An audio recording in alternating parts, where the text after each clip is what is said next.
Welcome to the Psychedelic Passage podcast. My name is Jimmy Nguyen. I am your host this week.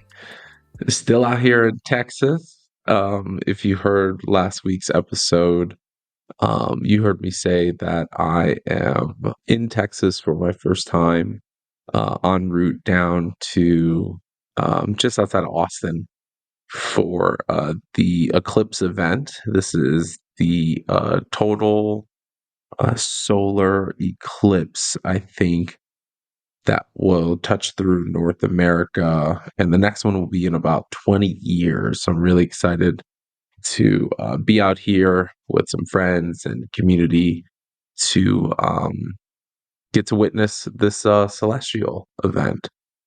Thanks for being with us here this week. So grateful to our audience and our community. And this week's episode actually comes in from one of our listeners, and I'll read this. It says, "Hi, Psychedelic Passage. Can you do an episode on tripping alone? I've only had solo trips, and they have been very positive experiences, even when they have been challenging. Some of your emails come across as borderline fear instilling people from never ever having a solo experience unless they want to have a bad time.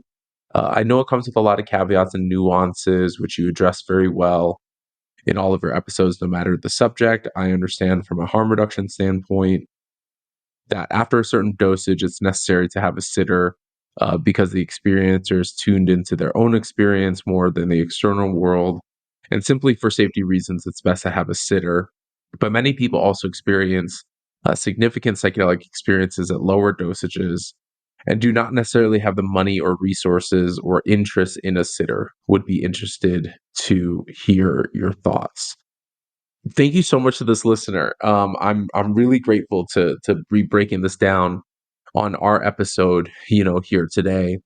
I can tell that you have been, listening to our content and reading our materials, and it really means the world to me that you are having, such takeaways. And so I thought it would be helpful to dedicate this podcast episode to you and also just give some good insights for, solo journeyers. I'll note that we did have an episode a few months ago about solo experiences versus group experiences versus facilitated experiences. And I realized that in that discourse, I was having somewhat of a comparison between solo and facilitated experiences, or at least experiences in the presence of others.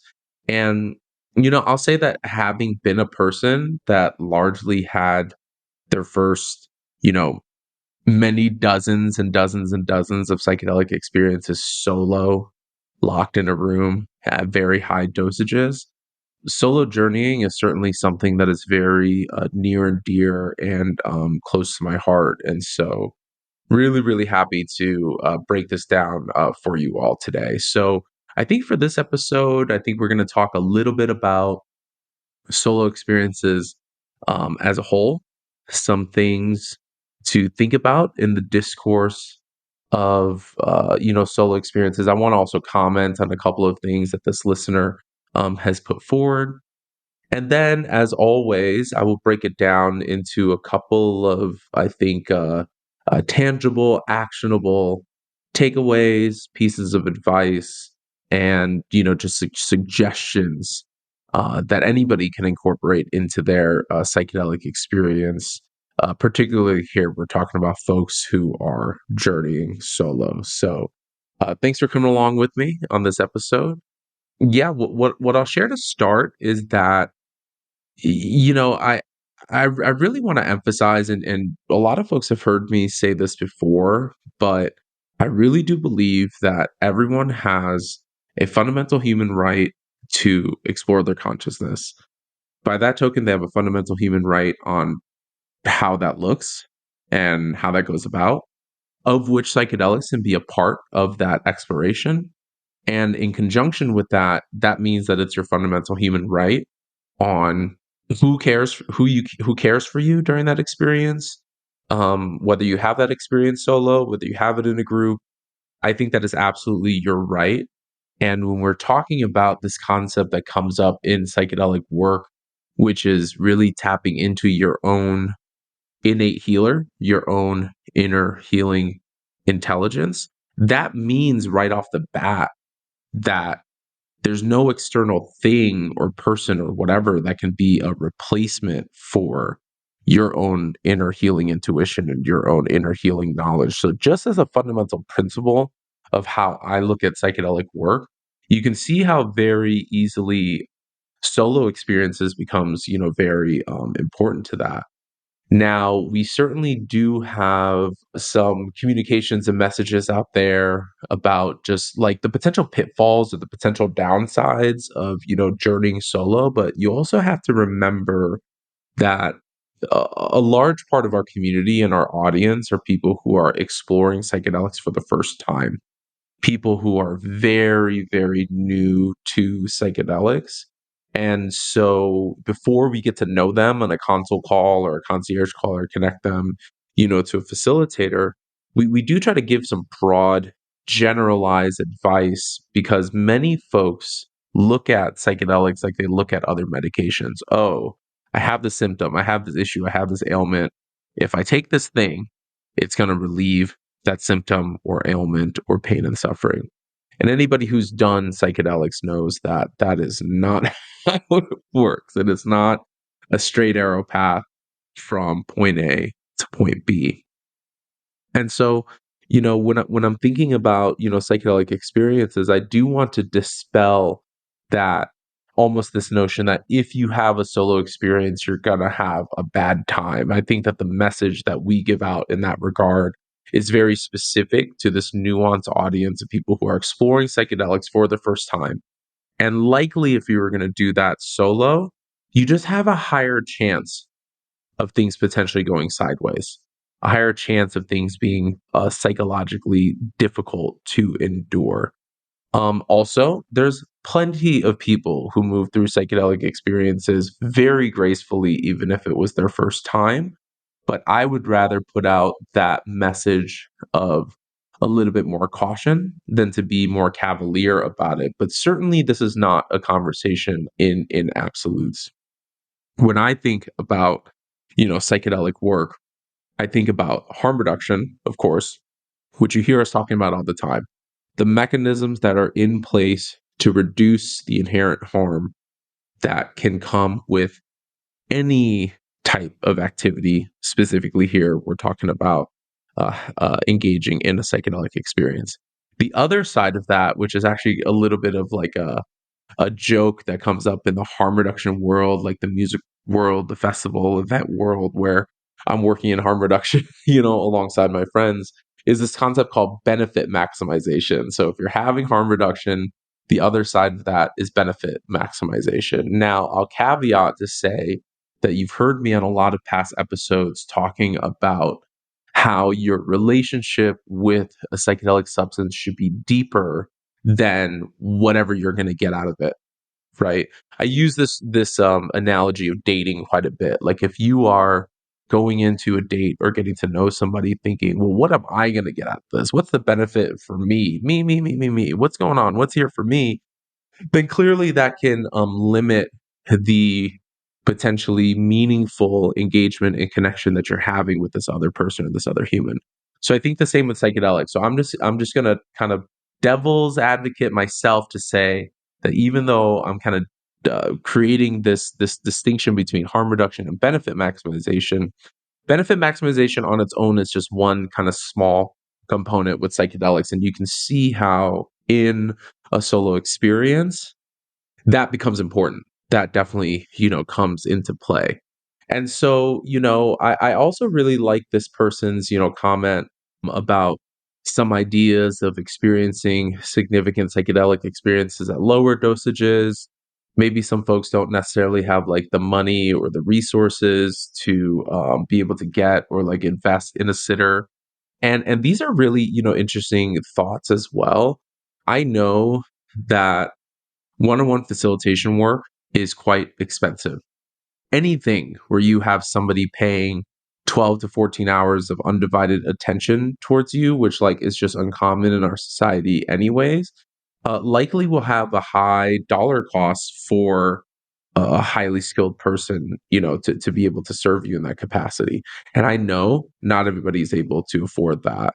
That's why we have things like sponsorship programs and financial assistance programs at Psychedelic Passage. However, I know that it's within people's right to have some solo journeying and to have some solo experiences. And so I really do think that dosage does play into this, quite a bit. Considering your dosage, considering the load and the recovery time that it has on your biology and your physiology, on your mind, your spirit, your emotions. Now, that doesn't mean that at, a gram and a half, you're not going to have a deeply emotional experience or releasing of trauma that manifests psychosomatically in your body. I'm not saying that that's the case, but I do think that that in general, lower dosages, or what I call museum dosages, that's not a term that I've made up.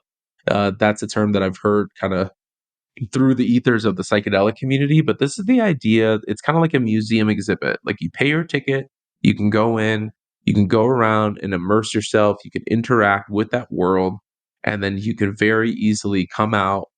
Maybe you check out the proverbial gift shop on your way out and take a memento or a little token with you. And then you can come out and move along your day. This, if you were, let's say, going into a museum and checking out an exhibit, you're not spending the whole day there. You're not, camped there overnight, like like night at the museum.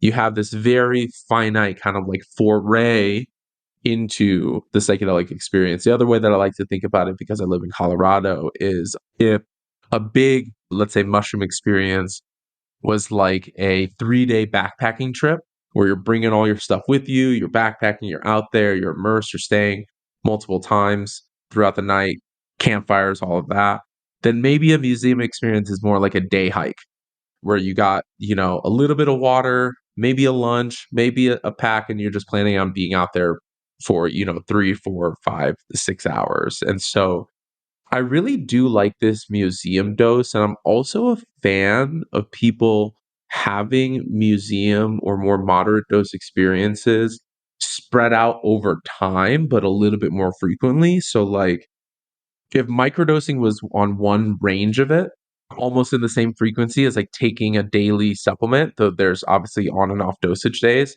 And if macrodose was like taking a more extended stay or a more extended duration, this museum moderate dose is somewhere in the middle. It's not unheard of for folks to, especially with psilocybin, which I believe has way less of a biological load and recovery time on your system. Then it makes sense for somebody to maybe engage in, moderate dose experiences every 2 to 6 weeks for a period of time, couple of months, and then taking a break. I've also heard of folks who have engaged in, deep psychedelic experiences like weekly for a year. But to me, honestly, that feels like a lot. That feels like a lot of integration work that, needs to happen. But it wouldn't be unheard of, let's say, if somebody took, moderate dose experiences, had meaningful experiences, but did so, let's say, like once a month. And I would say that that's for psilocybin. If you were doing like LSD, I think that LSD are longer experiences, and I find that the brain fog and somewhat of the recovery mentally from LSD can be a little bit longer. Ketamine is a different experience when I'm looking at intravenous or intramuscular ketamine experiences at like a clinic, let's say, they typically spread those out also in a period of like, every like 3 to 4 weeks or so.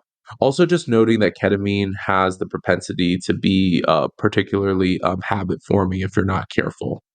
MDMA to me has the biggest load and the wear on your body. So typically, it's not recommended to do MDMA more than once in like a 3 to 4 month period. Now, certainly people break those rules all the time in recreational experiences, but in the context here, we're talking about intentional, meaningful psychedelic experiences. MDMA being a substance that is actually quite powerful, it needs a lot of recovery time. And so, please be very careful when you're considering MDMA. And I kind of talk about that pool of psychedelics because that is just what's prevalent and available. Certainly there's other medicines and experiences, out there, but for the context of this, this is what we're going to be, chatting about. And so, to support, this listener who suggested this episode, I think you're totally right. I think that there are ways for people to foray into psychedelic work without it having to be these like big, like, set aside 3 or 4 days for you to like drop, into your experience. And if you heard what I was sharing on the episode where I was talking about my personal journey, and throughout the past couple episodes, I'd probably say like 4 or 5 episodes, I've been talking a lot about developing a relationship with the psychedelic medicine. And I think in tandem with that, that comes with developing a relationship with yourself, which like doing that heavy lifting doesn't all happen in an afternoon. And so I'm a big fan of this, and I'm really appreciative of this listener who was able to send us this note here. So I'm going to break it down into a couple of things that I think about when I'm considering a solo, experience. And I guess before I do that, let me further along this thought a little bit between, solo experiences and this whole like harm reduction and benefit maximization thing. Sure, you can have solo experiences. Absolutely. You can go and have a whole bunch of solo experiences and likely like get a lot of benefit out of it.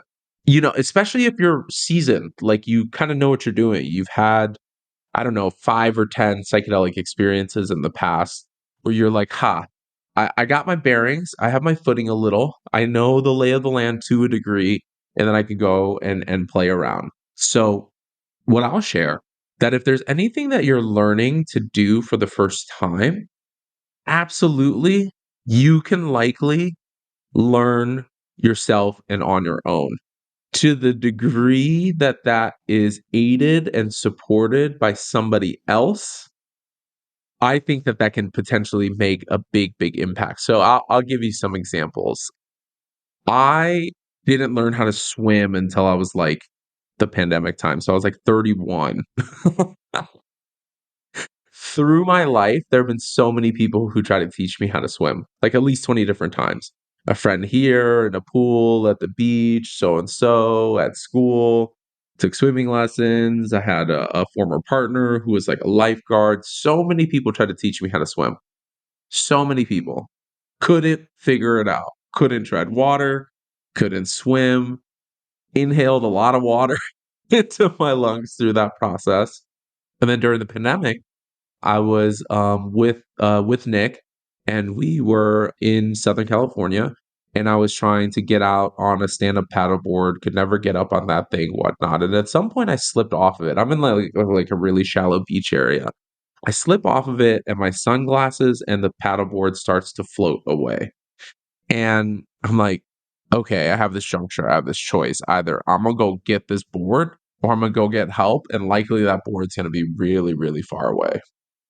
Well, guess what happened? Because of my own self-determination and my own reliance on myself, I freaking swam out there and I got that stand-up paddleboard. And I was like, wait a minute, is this happening? Am I learning how to swim right now? I think I'm doing it. And it was actually in a solo experience where I learned how to float, learned how to swim, learned how to tread water. So that could be the potential power of it. Another analogy that I have is I also learned how to ride a bike really late in my life, 28 years old. And, that was one where I really couldn't figure it out. I was like in my backyard, in my alley. This is actually hilarious. I'm in my alley trying to learn how to ride a bike. Didn't want anybody to see me. It was like super embarrassing. And I'm like trying to learn how to ride a bike, blah, blah, blah, falling all over the place. And all of a sudden, these like 4 10-year-olds cruise down the alley with the bike. I was so embarrassed. I took the bike, I threw it into my backyard and just kind of stood there pretending like I was doing stuff while this gang of kids, rolled by. And it was funny because like the embarrassment of trying to learn actually was a little inhibiting of riding a bike. However, the thing that taught me how to really ride a bike was watching and observing other people. And so that's kind of the inverse of my swimming story that I'll have to share with you, that even though a bike is solo, besides my great client Nancy, who likes a tandem bike ride with her partner, she's given me the full disclosure, her, videos on our website, all that stuff. So I feel okay mentioning her. But besides like tandem bike riding a bike is a solo endeavor, right? And so that's an example where by observing and being around other people and actually watching actually aided and helped in my experience. And so what I'll say here is that it's not about solo versus facilitation. I think it's wildly contextual. And not only is it wildly contextual, but it's contextual on like what's going on in your life at the time. Okay, thanks for letting me go on that tangent. I promise. Here we go. We're gonna drop into this list here. So, you know, first couple of pieces of advice that I have is like logistical considerations. Have all of your stuff around you. I like to set up like a mat or something on the floor so that I'm really like unencumbered. If I go like horizontal, then I can like sit up if I need.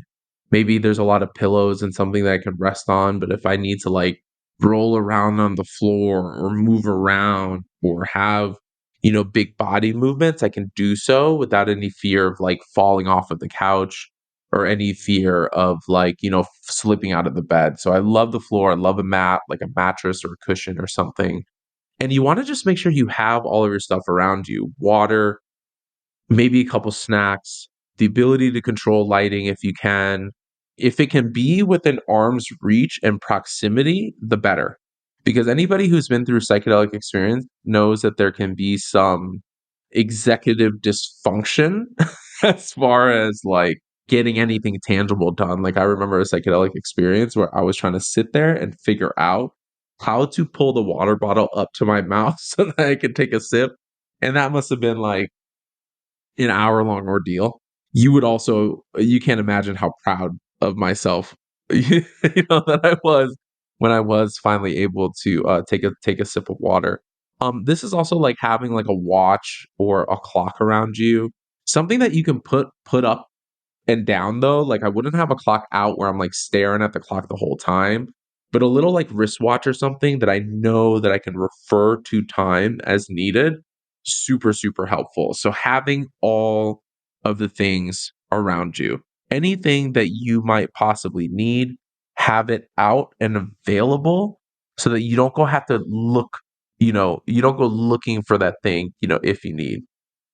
If possible, be in a room where the bathroom is like right there without any steps or, things in the way.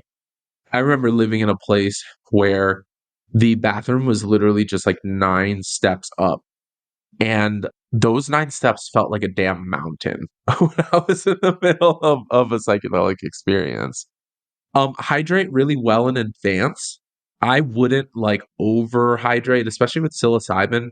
If you were doing like MDMA or something longer, like LSD, you probably want to hydrate at like good intervals. But I'm a fan of hydrating really well, like 24 hours in advance. And then that way, when I get into the experience, my body is generally hydrated, but my bladder's not full. And that's certainly like a balance, as well, because with psilocybin, which I believe to be very much like a diuretic, like making you have to go to the bathroom more frequently, doing that solo can be really challenging. Sometimes it's a part of the experience, but oftentimes it can actually be a little, disruptive as well. I always invite people to plan ahead. Longer musical playlists where you're making as few choices as possible.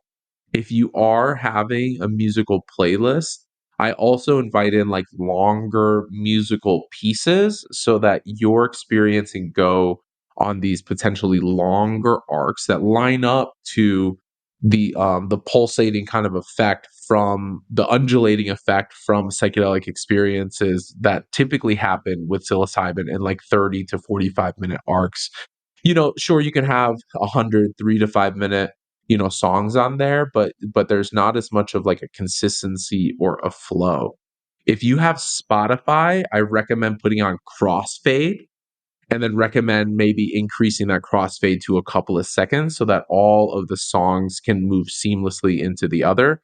There's also like a volume balancing, which can be massively, massively helpful to make sure that music at different volumes can actually like coincide with each other. So this is super helpful. So you're not having to like turn up the music or, whatever. So the downside is that because you're curating this yourself, the music will likely be things that you've heard before so that you're not surprised, so that you don't end up, something that you don't like, and then you got to switch or like, hit next or like thumb through it. That choice of, oh, I like this, I don't like that, that like judgment mentality can also be really impeding of a psychedelic experience. The caveat here being that if you did have, let's say, a facilitator or somebody who is with you, they may have the ability to intuitively put on a song that you've never heard before if they're really present and feeling into the space. But you're likely just going to have to forego that in the psychedelic experience, or at least like preview the music a little bit leading up to it so that you can get a sense on what you're, getting into. And then, I think as a part of that, to make as little real time choices as possible. So this decision fatigue really plays in, especially if you're in a psychedelic experience and having, that a little bit of that executive dysfunction, where even the decision on should I put a hoodie on or not? Or should I have my eyes open or closed? Or do I like this song? Or how's the temperature? Or do I need to get up and get something out of the fridge? Try to do all that stuff ahead of time and try to make as little real time choices as possible. If you can limit the amount of decisions that you have to make leading up to psychedelic experiences, I mean, I imagine as a human, we probably have thousands of thoughts a day, and we're probably at least making several hundred decisions every day. And so, if you can limit that, I think that would be really, really helpful. Another thing that I like to do is I like to keep my phone on, but I like to put it in another room. This is extremely helpful when you're journeying solo, and I highly avoid against going into airplane mode, do not disturb, or turning your phone off because you may need to access it if you're solo. Whether you need emotional support, whether you slip and fall, whether you hurt yourself from that slip and fall, or turning your phone all the way off. Though some people have thoughts on like electromagnetic interference and frequency and some of those things. Again, when you're in a solo experience, I would say that it's probably better to have your phone on at an okay volume or at least like on vibrate and then tucked away in another room. Now, this means that you should use another device for your music, whether it's another phone or maybe a computer or, something like that. Something that's accessible for you to be able to skip the music if you're going along. And at the same time, this allows for people to still be able to come in contact with you, or this allows you to be able to reach out if you need, especially if you have an iPhone. So imagine a scenario where if you had your phone on do not disturb or airplane mode or off, you can't use Siri with that. But if you maybe had it on vibrate but tucked in another room and you were going through a really challenging experience, you might be able to yell out, "Hey Siri, call my friend so and so." And maybe that would help to connect as my Siri started to go off as I was, doing that. And so I think having a little bit of a tether to somebody is really, really helpful. Like, I like to share, from what little I know of indigenous practices, but here in North America, there are some tribes and traditions and also cultural appropriators who go out and do these vision quests. Now, vision quests and medicine quests are generally done solo, meaning you're going out into nature probably for a period of 5 to 7 days. You're probably fasting. You may or may not be doing psychedelics. I think most of the time you're not, but you're in a hallucinatory, experience. Now, the interesting thing about Vision Quest is that you are going solo, but you're also supported in community. Usually there's a base camp or a home camp or people who agree to be your keepers, your energetic keepers. They'll eat meals for you. They will rest for you. They will enjoy that piece of chocolate while you're up there fasting. And so what I share here is that in a lot of, indigenous wisdom, particularly here in North America, there is this sense of being held by your community, even though you are journeying solo. So I think that's really important here. Like, to the degree that you have supporters, to the degree that people know that you're journeying on this day, and maybe they're sending some prayers or some well wishes, I think that stuff goes a long way. And I also think that that's helpful from a tangible, like, strategic component. And so I'm always a fan of having a designated contact and an emergency contact, and I always suggest for that contact to know when your dosage time is, and for you to set a pre planned time where you are either going to reach out to them or they're going to follow up with you. So, if I, let's say, was planning on, communing with a psychedelic at like 3 o'clock, and I know that it's psilocybin mushrooms, and I know that that experience is like 4 to 6 hours. So let's just call it on the latter end, like six, let's say 7 hours. By 10 p.m., my designated contact knows that I'm going to be reaching out to them. And if I don't reach out to them, I'm giving them the express permission to call and check on me. And if, let's say, after 3 times I don't answer the phone, or let's say my phone goes right to voicemail, they have my consent to come by and to come and check on me. So these are just some ideas on that. And then also, like, I think the being held in community is also extremely important from an integration perspective. I think the real benefit of this is like having a witness or somebody to keep you accountable.